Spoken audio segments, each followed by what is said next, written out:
બિનખેતી જમીન માટે જે ચુકાદો આપ્યો એને કારણે જમીન માફિયાઓ પર હવે લગામ આવી જશે। સુપ્રીમ કોર્ટે અમદાવાદના ઘાટલોડિયાના એક જમીન કેસની અંદર જબરજસ્ત મોટો ચુકાદો આપ્યો છે અને આ ચુકાદો ખેડૂતો માટે ખાસ ફાયદાકારક છે, કારણ કે સુપ્રીમ કોર્ટે બિનખેતી જમીન માટે જે ચુકાદો આપ્યો એને કારણે જમીન માફિયાઓ પર હવે લગામ આવી જશે, એમની ઉપર અંકુશ આવી જશે। કારણ કે અત્યાર સુધી અનેક એવા કેસો આપણે જોયા છે કે જમીન માફિયાઓ ખોટી રીતના જમીનો ખેડૂતોની પચાવી પાડતા હતા।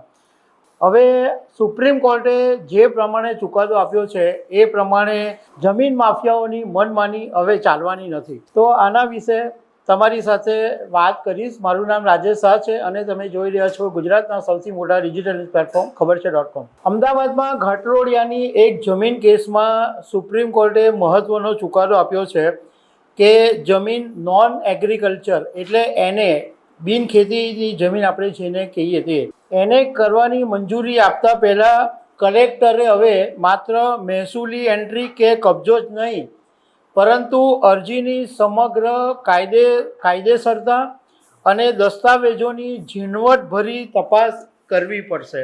તો આનો મતલબ એમ છે કે સુપ્રીમ કોર્ટે હવે કલેક્ટરની સત્તાનો જે વ્યાપ છે એ વધારી દીધો છે અને અગાઉ આ ચુકાદો સુપ્રીમ કોર્ટનો ચુકાદો આવ્યો એ પહેલાં કલેક્ટરની પાસે બહુ લિમિટેડ સત્તા હતી।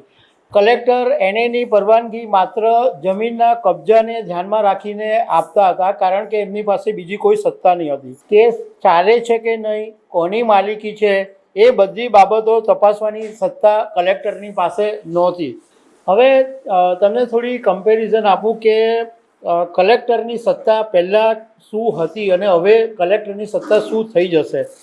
તો પહેલાં કલેક્ટરની પાસે એટલી સત્તા હતી કે 7/12માં નામ અને કબજો જોઈને એને મંજૂરી આપી દેવાની એટલી સત્તા હતી, પરંતુ હવે કલેક્ટરની પાસે તમામ સત્તા છે। દસ્તાવેજો તપાસવાથી માંડીને તમામ સત્તા હવે કલેક્ટરને મળી ગઈ છે।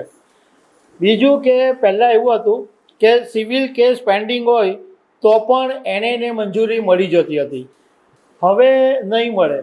હવે એમાં પણ ઝીણવટભરી તપાસ થશે અને દસ્તાવેજોની પૂરેપૂરી તપાસ થશે પછી જ મંજૂરી મળશે।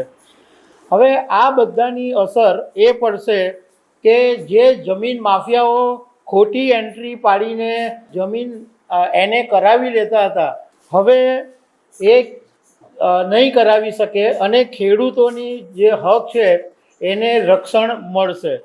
હવે આ સુપ્રીમ કોર્ટે જે ચુકાદો આપ્યો એ પહેલાં વર્ષ 2019માં સુરતના બિલ્ડર તુષાર ગિરાણી કેસમાં ગુજરાત હાઈકોર્ટે એવું સ્પષ્ટ કરેલું હતું કે એને અરજી વખતે કલેક્ટરે માત્ર મહેસૂલ રેકોર્ડમાં અરજદાર કાયદેસર છે કે નહીં એ જ જોવાનું રહે। સિવિલ વિવાદ કે પેન્ડિંગ કેસના આધારે અરજી નકારી શકાય નહીં અને માલિકી હક નક્કી કરવાનો અધિકાર સિવિલ કોર્ટનો છે એવો 2019માં ગુજરાત હાઈકોર્ટે ચુકાદો આપેલો। પણ હવે આ ચુકાદાને સુપ્રીમ કોર્ટે હવે કલેક્ટરને જ વધારે સત્તા આપી દીધી છે, એટલે હવે કલેક્ટર પાસે બહુ બધી સત્તા આવી ગઈ છે। આને કારણે સુપ્રીમ કોર્ટે જે ચુકાદો આપ્યો એને કારણે 3 મોટા ફાયદા થવાના છે।